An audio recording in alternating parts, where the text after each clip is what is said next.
Buenas tardes, mi nombre es Andrea Carolina de Granado Santander, soy estudiante de medicina del sexto semestre, estoy en la Universidad Cooperativa de Colombia, sede Santa Marta. Hoy vengo a hacerle un breve resumen de lo que sería el tromboembolismo pulmonar o TEP. El día de hoy hablaríamos un poco de lo que sería la definición, los determinantes en salud, la fisiopatología, las manifestaciones clínicas, diagnósticos y paraclínicos, diagnósticos diferenciales y tratamientos. ¿Qué es tromboembolismo pulmonar? Pues viene siendo un trastorno cardiovascular y pulmonar potencialmente mortal que parte de dos grandes patologías, como son la tromboflebitis superficial y la trombosis venosa profunda, como también la embolia pulmonar. Esta se caracteriza por la presencia de un trombo en el sistema venoso o la liberación de este, que lo que provoca es una obstrucción parcial o completa en su camino en el árbol vascular pulmonar.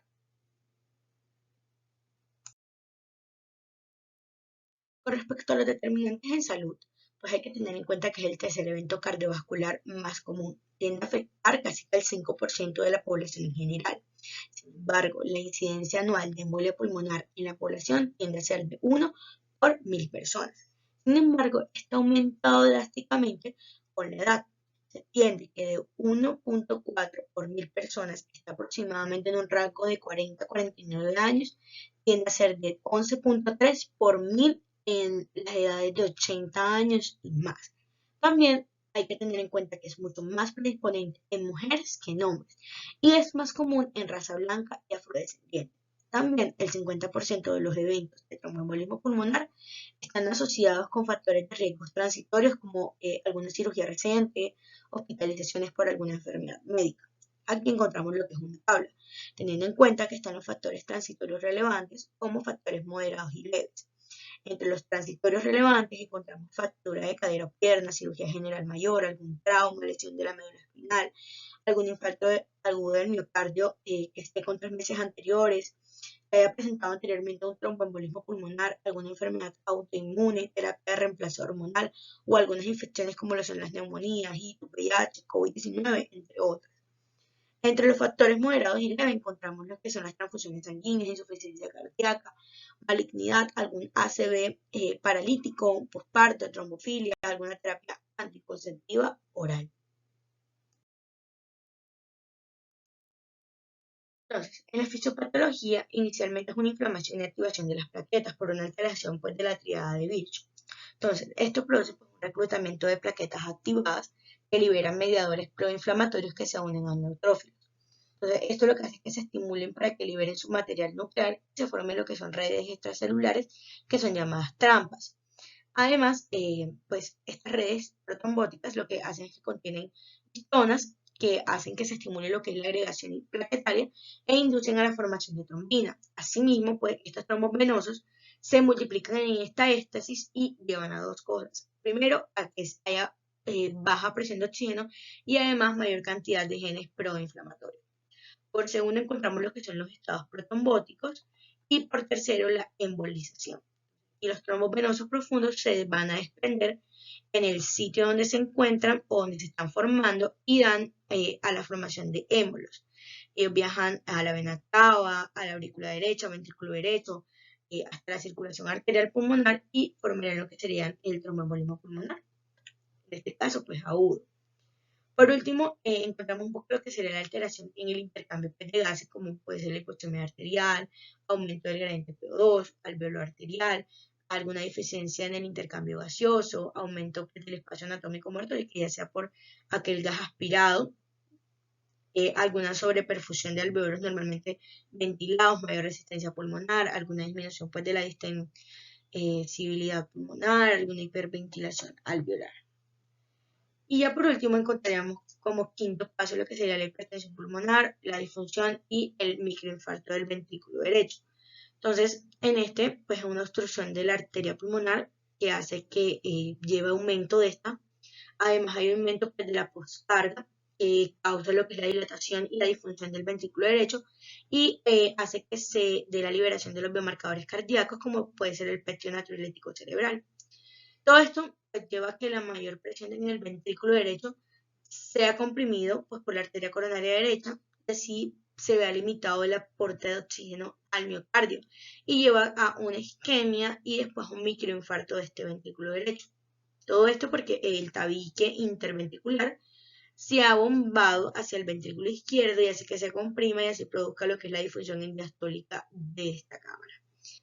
Asimismo, ya por último, pues la difusión diastólica del ventrículo izquierdo disminuye lo que es la distensibilidad y afecta su llenado, y esta deficiencia pues, de este llenado del ventrículo izquierdo produce la disminución del gasto cardíaco y de la presión arterial sistémica y lleva a un shock cardiogénico y por último lo que sería la muerte en estos pacientes.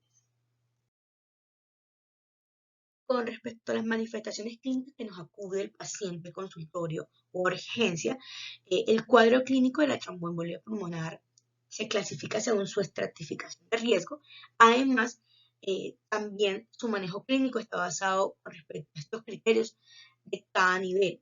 Entonces, encontramos que un tromboembolismo de alto riesgo presenta una inestabilidad hemodinámica, inicialmente un paro cardiorrespiratorio, una difusión ventricular que el paciente nos va a presentar con una presión arterial sistólica menor de 90 milímetros de mercurio, un estado mental bastante alterado, piel fría y húmeda hasta una oliguria.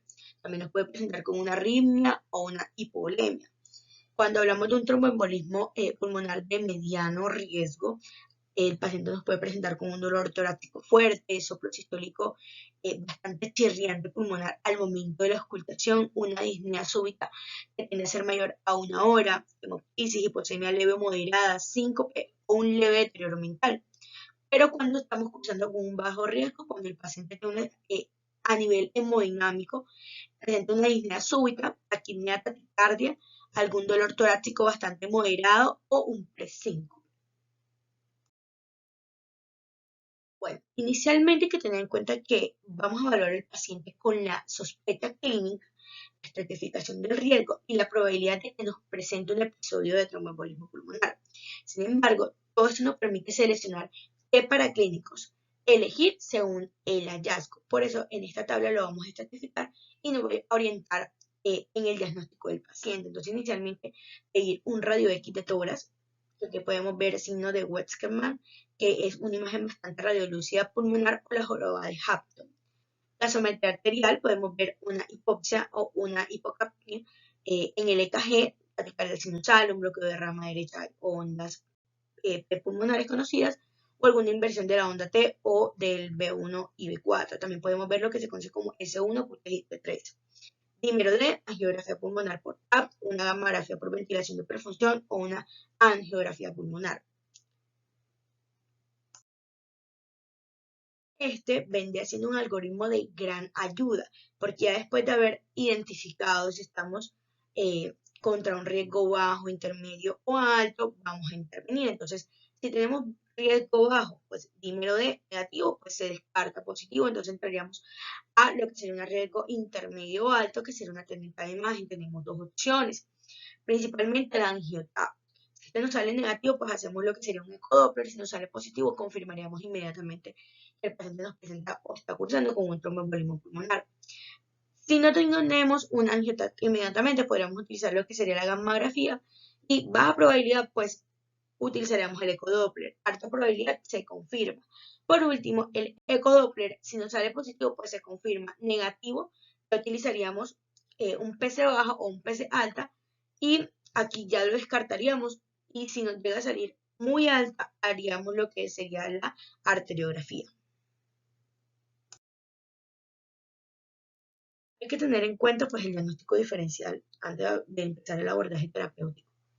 Inicialmente lo podríamos confundir con lo que sería un infarto agudo del miocardio por sus biomarcadores cardíacos o el EKG, con el síndrome antifosfolípido o las pruebas inmunológicas, alguna neumonía, una hipertensión pulmonar, neumotoras, entre otros. Empezando un poco con lo que sería el abordaje terapéutico, entonces tenemos en cuenta que se va a evaluar si el paciente se encuentra estable o inestable hemodinámicamente.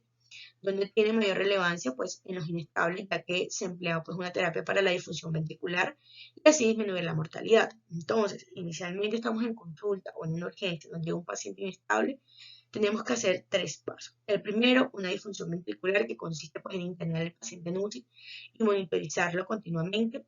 analizarlo, colócale solución salina al lactato de Ringer menor de 500 mililitros de 15 a 30 minutos, una oxigenación si el paciente lo requiere y unos vasopresores inotrópicos.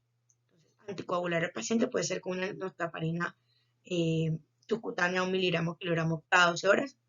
También debemos un tratamiento de reperfusión con alguno de estos que puede ser un ATP 100 miligramos intravenoso durante 2 horas. Pero no llega un paciente estable. Entonces, con este paciente vemos en qué estadio está. Está inicial, largo plazo o extendido.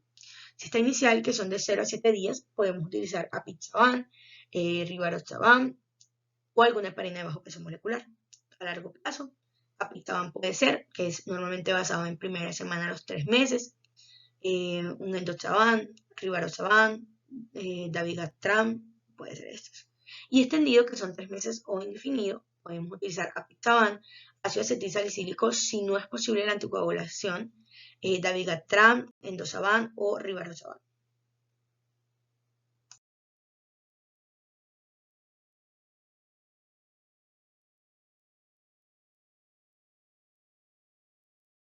Muchas gracias por su atención. Muchas gracias por